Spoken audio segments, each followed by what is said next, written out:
नमस्कार मित्रांनो, शेतकरी बांधवांनो, शेतकऱ्यांसाठी सुरू करण्यात आलेल्या, शेतकऱ्यांसाठी राबवली जाणारी आणि शेतकऱ्यांची योजना म्हणून सांगितली जाणारी पीक विमा योजना. मात्र या योजनांबद्दल शेतकरी समाधानी नाहीत. राज्य सरकार आणि केंद्र सरकारच्या माध्यमातून करोडो रुपये खर्च करून राबवली जाणारी ही योजना, मात्र या योजनेच्या अंतर्गत शेतकऱ्यांना लाभ मिळत नाहीत. शेतकरी समाधानी नाही. पर्यायाने कृषी विभागाच्या अधिकाऱ्यांना, कर्मचाऱ्यांना देखील या योजनेच्या कामामुळे नाहक मनस्ताप होतोय आणि शेतकरी आणि कर्मचारी यांच्यात वारंवार या योजनेमुळे वादंग निर्माण होत आहे.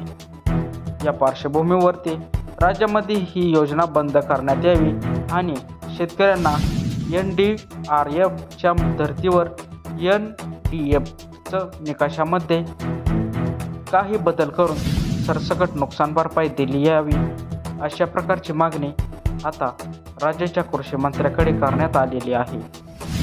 राज्याचे कृषी मंत्री दत्तात्रय भरणेमामा, राज्यमंत्री आशिष जयस्वाल, कृषी सचिव परिमल सिंह यांना एक पत्र देण्यात राज्यामध्ये राबवली जाणारी पीक विमा योजना बंद करून त्याऐवजी NDRFच्या निकषांमध्ये बदल करून NDRFच्या माध्यमातून शेतकऱ्यांना सरसकट नुकसान भरपाई देण्याची मागणी याच्यामध्ये करण्यात आलेली आहे.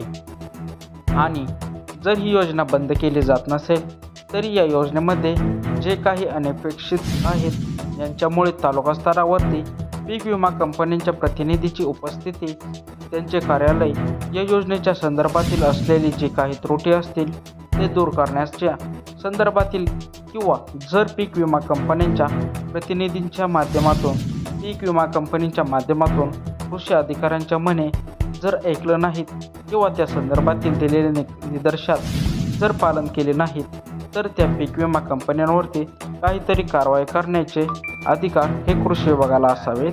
अशा प्रकारच्या मागण्या महाराष्ट्र राज्य कृषी सेवा राजपत्रित अधिकारी संघटनेच्या माध्यमातून करण्यात आलेल्या आहेत. एकंदरीत काय तर राज्यामध्ये पीक विमा योजनेची परिस्थिती अतिशय गंभीर आहे. पीक विमा कंपन्या या कोणालाही दाद देत नाहीत. त्यांच्या अंतर्गत जी काही कर्मचाऱ्यांची उपस्थिती असेल, कर्मचाऱ्यांच्या नेमणुकी असतील, या प्रकार पार पाडल्या जात नाहीत. त्यांची तालुका स्तरावरती किंवा जिल्हा स्तरावरती कार्यालय उपलब्ध नसतात.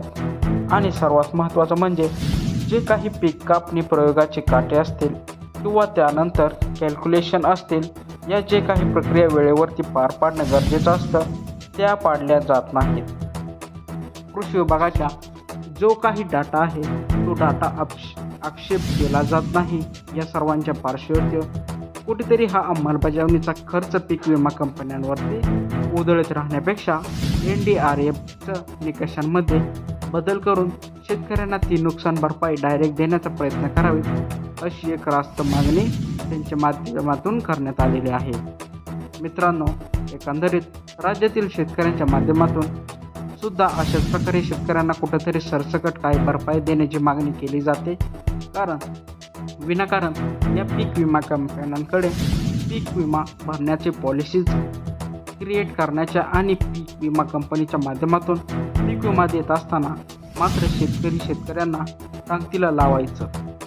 ते कधीतरी दिला तर द्यायचा, कधी द्यायचाच नाही, आणि दिला तर अल्प अशा स्वरूपामध्ये द्यायचा. आणि विनाकारण या पीक विमा कंपन्यांमुळे कृषी अधिकारी आणि शेतकरी यांच्यामध्ये वारंवार वादंग निर्माण होत अशा प्रकारची परिस्थिती त्याच्यामुळे करण्यात आलेली आहे.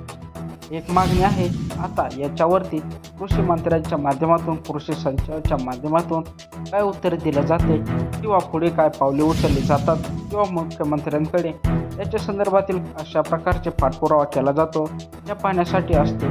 याच्या संदर्भात जे काही अपडेट येतील ते अपडेटसुद्धा आपण नक्कीच जाणून घेण्याचा प्रयत्न करणार आहोत.